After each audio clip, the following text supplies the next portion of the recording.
Namtichi wayitu jaartii qaba. Jaartii tana wajjin waggaa lama jiraatee jira. Gaaf tokko isaa fi jaartiin isaa akkasuma haati mucaa taa'anii osoo nyaataa jiranii jaartiin isaa tun fuula akka tokko goggootee kaatee tarte. San booda jaarsi ka'ee duuka deeme. Maal taatee jedheen. Yeroo kana akkana jetteen haati tee wayita nyaata fuudhuudhaaf deemtu harki isiin hollata na dabbaree ka'e jetteen. Kanaafuu haadhatee har'aan booda mala itti ilaaluu qabda. Akkam jechuu keeti mala itti ilaaluu qabda. Yaani bakka wahii kaayinii yookaan obboleeyyan ta'e biraa bira fiddee yookaan almiin bakkuma wahii kaayi nu biraa haa deemtu. Hin barbaadu haati ta'een waliin jiraachuu hin qabdu. Ani isiidhaaf jedhee obsaa dhaqee kun amma khalaas dhuma gahee jira. Kanaafuu haadhatee tana bakka wahii nurraa kaayii jetteen. Yeroo kana tole bareeda rakkoon hin jiru inshallah boruma ganamarraa bakka wahii kaaha jedheen. San booda haadha isaatitti deebi'ee haadha isaa wajjin osoo nyaatu maal taatee jaartiin tee jettee haati mucaa gaafatte. Yeroo kana akkana jedheen lakki xiqqoo isii hin dhukkubaanii saniif kaatee jedheen. Yeroo kana haati mucaa akkana jette maarree maal nyaatta ka'ii harka dhiqadhuu deem doktora fidiif deem qoricha wahii fidiif miskiina osoo waan nyaatiin kaate jette haati mucaa. Yeroo kana mucaan lakki baay'ee hin dhukkubuuni lash irraa jedha rakkoon hin jiru maayee nyaadhaa isin jedheen.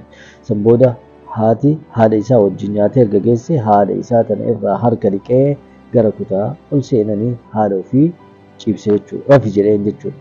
San booda jaartii isaatitti deebi'e. San booda jaartiin akkana jetteen bor warri keenya nu waamanii jiranii mana warra keenyaa deemnaa jetteen.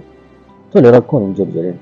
Yeroo kana guyyaa itti aanu inni haadha isaa tottolchee itti uffisee gara mana mucattii deeman.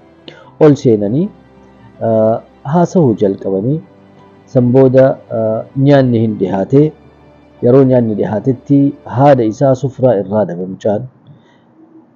Haati tiyya hoo eessa jedhee milikkataan jaartii ofii gaafate. Yeroo kana kutaa achi aanu san kennee jirra. Yaani kutaa biraatitti adda ofii nyaataa jirti. Rakkoon nyaataa jirti abshir jetteen. Mucaan ufuma qabee nyaata kana nyaate. San booda nyaata kana osoo nyaataa jiru abbaan mucattii akkana jedheen. Ani wanni si waameef har'a jedheen mucattii tiyyatu haga lubbu mucattiin tiyyatuun haga na bira jirtutti takkaa isii waan gaafattee dhoggadhee ni hin beeku. Amma immoo amaanaadhaa si bira jirti. Kalee waan himattee mucattiin tiyyatuun haadhatee wajjin mana tokko keessa jiraachuu hin danda'u jettee natti himattee. Kanaafuu waan kanaaf osoo furmaata goolte maal siif fakkaata jedheen abbaan mucaa jechuudha. Abbaan mucattii. Yeroo kana akkam jechuu barbaaddee jedheen. Mucattiin tiyyaa fi haati tee mana tokko keessa jiraachuu hin danda'an. Sababni isaa mucattiin tiyyaa yaani mirga guutuu qabdi mana isii keessatti kophaa ofii jiraachuu akka barbaaddetti yaani mana ofii keessa ta'uu hin dandeetti. Ta'uu qabdi. Kanaafuu haadhatee tana bakka wahii kaa'i jedheen. Yeroo kana bareeda jedhe. San booda nyaadhaa jettee haati mucattii. Yeroo kana yeroo nyaatatti deebi'an mucaan gurshaa takka fudhatee ach maalii kuni maali inni akkanaa kun jedhee lole. Yeroo kana maal taate jettee mucattiin hin argitu abbaa kee nyaata bakka isaatii dhiisee achi hiixatee nyaata. Haala kee immoo nagattu akkatti isiin fuutu nyaata kana maali warri akkanaa kun nyaata illee nyaachuu hin beekan jedhee mucaan lole. Yeroo kana abbaan mucattii akkamitti akkana jette akkamii waan akkanaa dubbatta jedhee lole. Haatillee lolte mucattiillee lolte. San booda akkana jedheen haadha tiyya tajaajila sagal garatti na baattee haala tiyya abbaa malee sadarkaa kanaan nageettee intala teessan akka fuudhu yaani waan baay'ee ifaajjee sadarkaa kanaan nageette salphamatti dhiisaa salphamatti bakka wahii kaahinaan jettan. Amma immoo wayitaani akkanatti nyaata keessan kana irratti lole atillee isiinillee hin lolte. Ani kalee inumaa hin lolle. Tole mala itti ilaallaa jedheen. Laakiin malli ani itti ilaaluudhaaf dhufe maal akka ta'e beektanii? Mucattiin teessan erga baay'ee isinitti ulfaattu taate.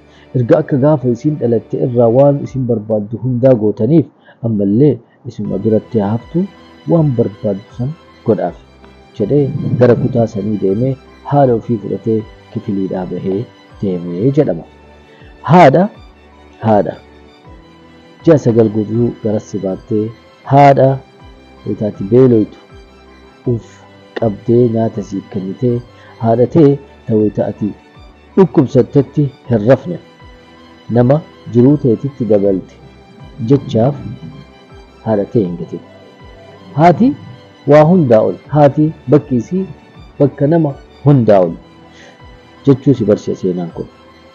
Akka warraa barattan abdii qabaa. Jaartii akkanaa immoo rabbitu namarraa qabaa. Rabbi nurraa haa qabu. Nagaatti.